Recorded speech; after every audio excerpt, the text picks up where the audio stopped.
ਆ ਵੀਡੀਓ ਵੇਖੋ ਜੀ ਪਹਿਲੇ।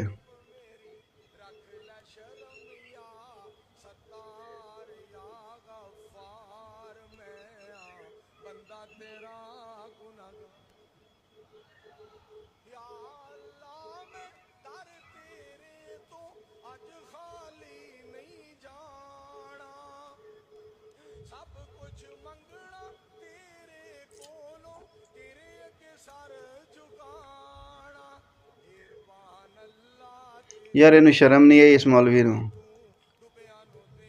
कुछ थोड़ी जी शर्म कर जांदा, मस्जिद दा हया कर जांदा, एहतराम कर जांदा।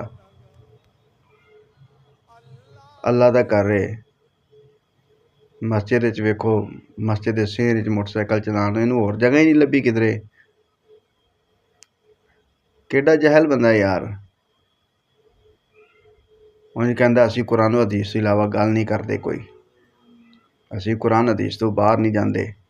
कुरान हदीस ने यह दसिया कि मस्जिद च अल्लाह दे घर दे सेहर ने तुसीं जिथे नमाज़ां पढ़दे हो, जिथे सजदे करदे हो, उत्थे तुसीं मोटरसाइकिलां चलाओ, जुत्तियां समेत चढ़े फिरो।